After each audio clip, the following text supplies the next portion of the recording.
Part 1. The Storm. Long ago, before the time of the Great Sorrow, two tribes lived on opposite sides of the Green Havasu, a river now called the Colorado.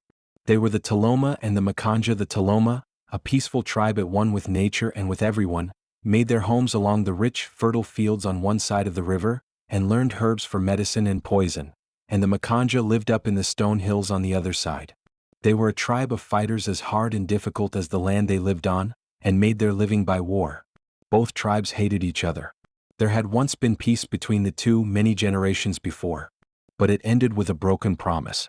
The story was always told in both camps, though each told it differently. Long ago, the two greatest shamans of the land, one Taloma, a beautiful woman, and the other, Makanja, a powerful man, had been lovers, but chose to maintain their position in their tribe rather than marry. This angered the gods who cursed the land. To lift the curse, they vowed to come together to perform a ritual renouncing their position and power so as to be together, but one failed to keep his part of the ritual. Each side claimed it was the other who had broken the promise. Because of this betrayal, the spirits turned cold, and the shamans died soon after. Their bodies were never buried, only left for the wind. Ever since, marriage between the tribes was forbidden. It was said any child born of both bloods would carry the wrath of the broken vow and bring ruin to both peoples. That belief held strong even now, hundreds of years after, when the Makanja had decided to take the land, and the Taloma were losing the war. The Makanja had encircled the Taloma stronghold for months. They burned the outer farms and blocked every trail. Food was low. Many had already died, and the possibility of starvation was high. In the Taloma Council Hall, the elders met with their chieftain and heirs, a son and a daughter, Akhoya. Akhoya had never known a time without war. She was 17 years old, born during the first raids. Her mother had died early, but her father, Chief Ohanzi, had raised her with care. She had learned the art of herbs, but also how to string a bow. She had always believed the war would end, but now it seemed the Makanja were interested not only in the land but in wiping them out completely. It was said that it was the foretelling of their medicine man that had been the catalyst for the war. Their own shaman had promised peace, but it seemed he was wrong. Already he himself had died, and in the chaos, the Chani Otava had not been held to select his replacement. Whatever hope he had given the Taloma was fading fast. "We cannot hold the walls," Ohanzi said, looking at the worn men around him. "But we may save what is left of our people." The plan was simple and desperate. The warriors would remain behind to defend the village. The women, children, and wounded would be led through the Bone Trail, a narrow path known only to the Taloma hunters. It led deep into the woods and curved back toward the northern wetlands, where food could be found and Makanja feet were less sure. Only a few knew that the Makanja war chief, Waska, had already sent trackers around that very route. Among those trackers was a young Makanja warrior named Tahu, son of a noble house that had once advised the Makanja high chieftain. Though he was respected, Tahu was often quiet during war councils. He did not shout for blood as others did. He had fought in many battles but did not smile at killing. Still, he followed orders. He and 6 other Makanja slipped through the forest 2 days before the Taloma escape. They watched the trees, followed faint prints, and waited. On the chosen night, under a pale moon, the Taloma slipped from their village in small groups. The warriors at the wall banged drums to hide the soft steps of the fleeing. Akhoya walked near the front, helping carry a boy with a broken leg. Her bow was on her back, but her hands were full. The group moved slowly, careful to avoid branches and stones. Not long after they passed the first bend, Akhoya stumbled on a hidden root. Her ankle turned sharply, and a quiet cry escaped her. She waved the others on and then tried to stand on it, but the pain was intense. She was crippled. She would not be able to keep up. She dragged herself behind a bush and, wrapping her ankle with a cloth, she gritted her teeth to stay quiet. From there, hidden in thorns, she watched the forest. It was inevitable that she would be found, but she wanted to be able to fight whoever did and die bravely. And so she bided her time. Not long after, she was surprised to see shadowy figures moving along the trail behind her people. She knew that she was the last group to leave, and when she saw the glint of metal and the shape of a spear, she knew with a dawning sense of despair that the Makanja had found the trail. They had been trapped. Akhoya held her breath as 5 trackers passed by. They followed her people like wolves. She never saw the 6th man watching from behind. Tahu alone had spotted her in her hiding place, but he did not sound the alarm. Part 2. The Broken Wing. Akhoya waited in the bushes until the last of the Makanja trackers passed. Her ankle throbbed with each heartbeat. The sounds of footsteps faded, and the forest grew quiet again. She wanted to cry out to the others to warn them. But she was too far behind now, and if she shouted, they would all be found. She bit down on her pain and began to crawl, dragging herself through the undergrowth. Thorns tore at her arms, and every small sound she made her heart jump. She didn't know she was being watched. All she knew was that she would fight for her people. It was not in her nature to shy away from danger. No, especially not during the time of war. She had known from as early as she could understand that her place was to serve and protect her people, and to give her life in doing so. She knew, the way she knew the sky, the land and the water were real, that her destiny lay in Nokoweto, the spirit land where she would dance with her ancestors. And so she moved painfully but fearlessly, as though her death were calling her. Tahu moved through the trees like a shadow. He saw how she moved behind the warriors, crawling as quickly and as quietly as she could. He didn't understand why he hadn't called out, or why he had not pounced on her to hurry her along to the afterlife. But something in him paused. She was wounded, alone, clearly not a threat. And yet her movement were determined. She was still at war, and he respected that. He would let her live long enough to have her fight, then he would end her with respect. Such a woman deserved that. He followed her quietly. He could see she was trying to circle ahead, likely to reach her people and warn them. But she was slow, too slow. She would not make it in time. And if she was spotted by his band, she would die. So would anyone near her. He stepped carefully, always just far enough behind to keep her in sight, but not close enough to be seen. She stopped often to press her hand to her side or rest her leg. Once, she leaned her head against a tree and whispered something. A prayer maybe. Or a goodbye. Tahu wasn't sure why he cared. He had seen plenty of Taloma die. In battle and in ambush. He had killed some himself. That was war. But watching this girl crawl through pain, trying to protect others, stirred something in him that battle had not. Then he heard the sounds. The rest of his group, his blood brothers and cousins, were not far. They had found the Taloma group. The cries of women and children rose faintly into the trees.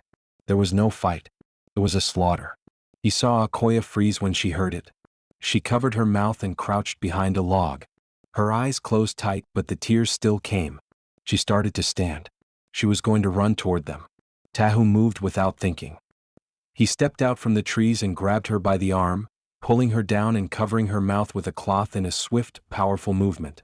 She fought back fiercely, clawing at him, but what was the struggle of a woman against a warrior like him? He didn't strike her. He didn't speak. He simply held her tightly until she gave up, defeated. He looked her in the eyes and saw no fear, for she was beyond fear. All he saw was rage and hatred. She knew what was happening. She hated him for it. He didn't blame her. You can't go, he said finally. You'll die. She looked at him as if to say, and what is it to you? He turned away, himself unable to give an answer. After a long while of intent listening, he said, They are already gone, and he let her go. You are mine. I claim you as my prisoner. She stared at him for a long time, debating within herself whether or not to honor the tradition or to fight him to the death. Then she turned her head away. That would not be honorable, and were she to die in such a fight, she would not be allowed into Nokoweto. Tahu led her away from the sounds of war. They didn't speak. She had found a sturdy branch which she used as a crutch. He walked ahead of her, knowing that she would honor the customs and not stab him from behind. He brought her to a place he had passed earlier, a hollow between two rocks covered by low branches. There was a patch of soft moss and a small pool of water. He had thought to use it as a resting place. Now it would be a hiding place. As he led her in, he remembered Buddha, the blind little seer captured from some other raid. Before Tahu left Mokanja for war, she stopped him outside the village. Her sightless eyes looking into his soul. She said, You will find a good place between the rocks. Wait 3 days. Then return. And remember, eat nothing and touch nothing. Hear me well, Tahu. And heed my words. Tahu didn't understand then, but he remembered her words. And when the moment came, when he found the hiding place and then saw Akhoya wounded, he knew he had to take her there. Akhoya sat without thanking him. He didn't expect her to. He gave her a piece of dried meat and stepped away. Wait here. I return in 3 days, he said to her, and he left. That night, the rest of the trackers returned to their own camp, laughing and proud of their work. Tahu said little. They didn't ask questions. He thought about the hollow and the seer's words. That night he dreamt of her. "Why are you keeping me?" she asked. Was the command not given to kill all, especially of royal blood? He awoke with a start. Was she royal? The wind shifted. Smoke curled through the branches above, thick and sharp with ash. Akhoya limped through undergrowth, her hands gripping low shrubs to steady herself. Every step sent pain screaming up her leg, but she pressed on. She could hear them, her people, just ahead. Children crying. Women murmuring urgent prayers. They were close. So close. A hand clamped over her mouth, strong and sure. She twisted and screamed into it, but her voice was muffled. Another arm wrapped around her shoulders, pulling her down into the underbrush. It was him. Then she heard the war cry, then the sudden rush of feet. Screams erupted across the woods. Not battle cries. Not the clash of war.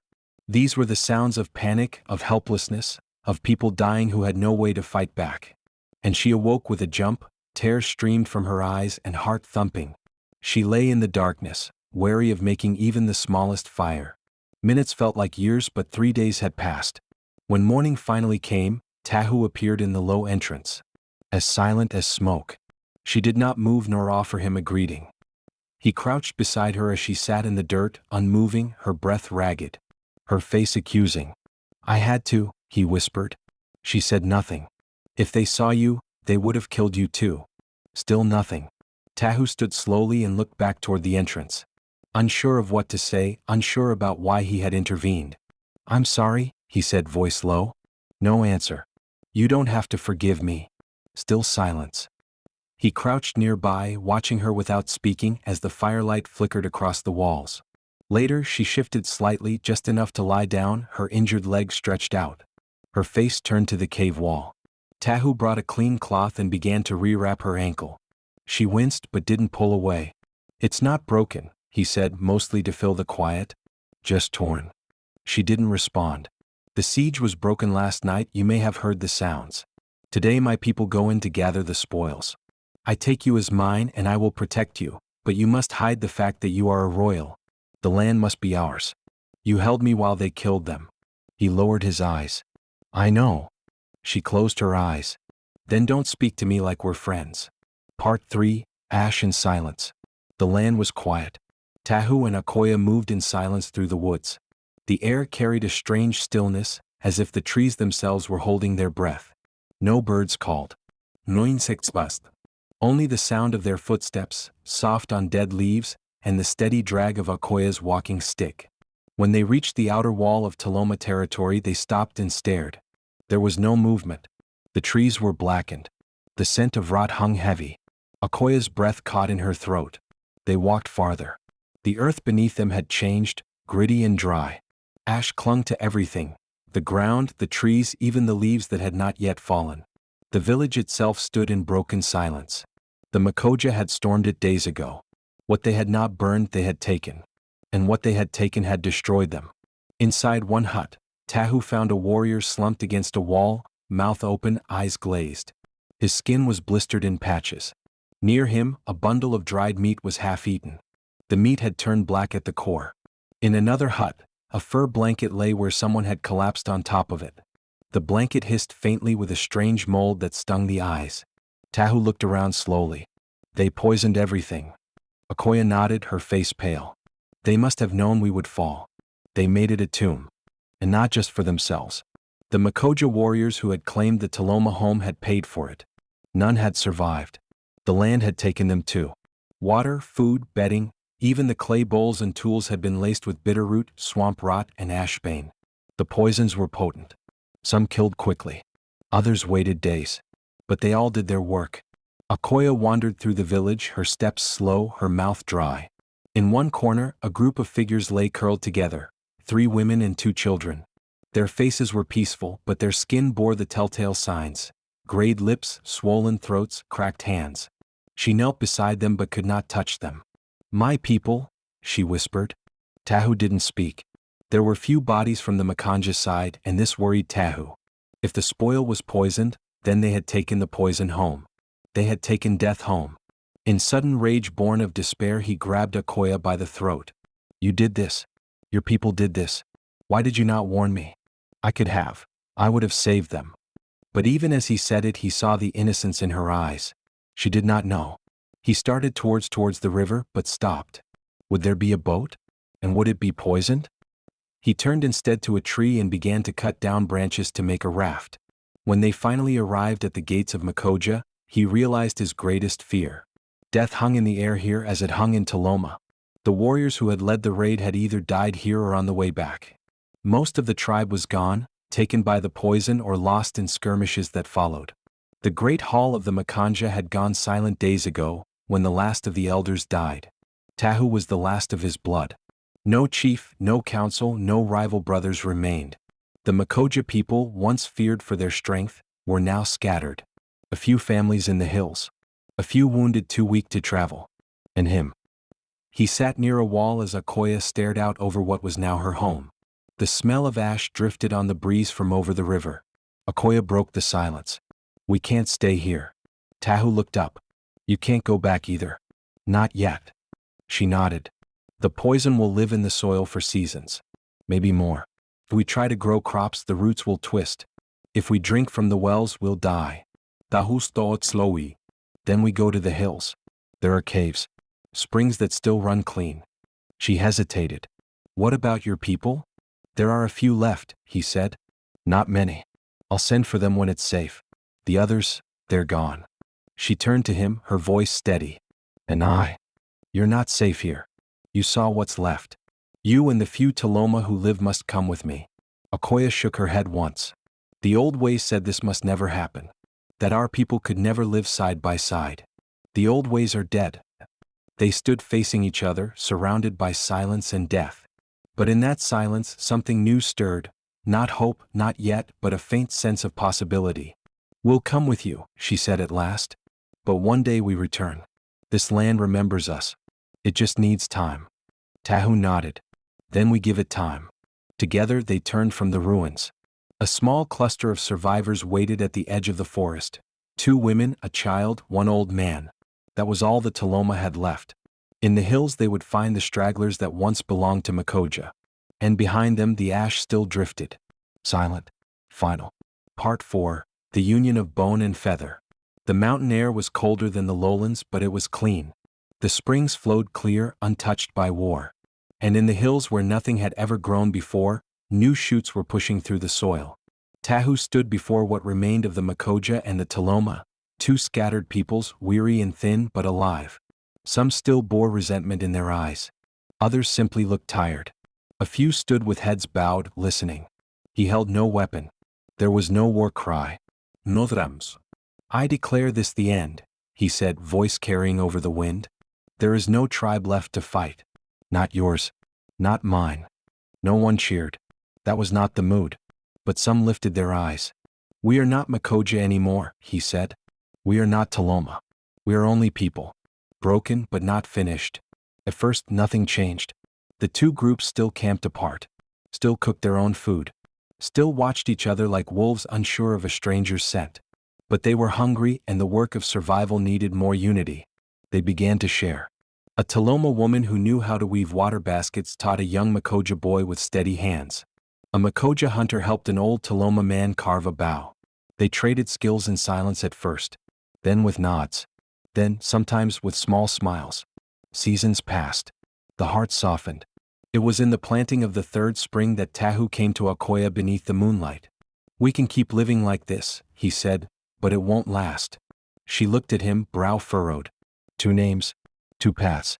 Even side by side, we'll always drift apart unless we bind the roots. She stood, dusting her hands from grinding flour. You're talking about marriage. He nodded once. Not for power. For the future.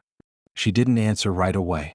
She walked a little distance, looking out over the valley where fires from both camps flickered like distant stars. I hated you, she said. When they died, when you held me back. I wanted to cut your throat. I know, he said softly. I still carry them with me. My mother. My cousins. The children. And I carry my brothers, he said. My father. My kin. The ones who believed war would save us. They stood quiet for a time. Finally she turned to him. If we marry, I will not be your slave. You must free me from the law of capture. Tahu looked into her eyes. You'll be my equal. She nodded. Then yes, for them. For what's left. The joining was simple. No fanfare, no celebration. Just two hands clasped over a bowl of spring water, and the blessings of the elders who remained. Majoka and Taloma alike watched in silence, unsure of what they were witnessing. Union, betrayal, or salvation. But days passed and the world did not crack. Crops grew, injuries healed. Children from both tribes laughed or cried, no one could tell the difference. Tahu ruled not as a war chief but as a steward. Akhoya sat beside him in every decision, speaking with calm reason and the weight of grief behind her wisdom. When he faltered, she steadied him. When she doubted, he listened. Not everyone forgave. Not all wounds faded. But the trust they built was real.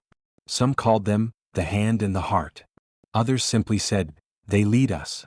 Bone and feather. Strength and spirit. The names no longer mattered. They were one people now. Part 5. Children of the Smoke Sky. The morning their son was born, the sky was heavy with the cold mist that rose from the valley, curling through the trees like old spirits breathing. The elders called it the smoke sky, a sign of change. A crossing between seasons or souls or destinies. Akhoya held him first, wrapped in deer hide and reed cloth. His hair was thick and black, his skin the warm shade of bark in the sun. She smiled, though her eyes still held the weight of all that had been lost. Tahu knelt beside her, one hand on the child's back. He did not speak for a long time. They named him Wyantha, he who walks in both winds.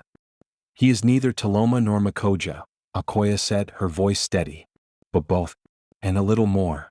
In the moons that followed, word of his birth spread among the survivors. Some wept. Some simply nodded. But all understood what it meant. The old walls were gone. When the planting season came again, the people gathered and made a new choice. They gave themselves a new name, the two feathers.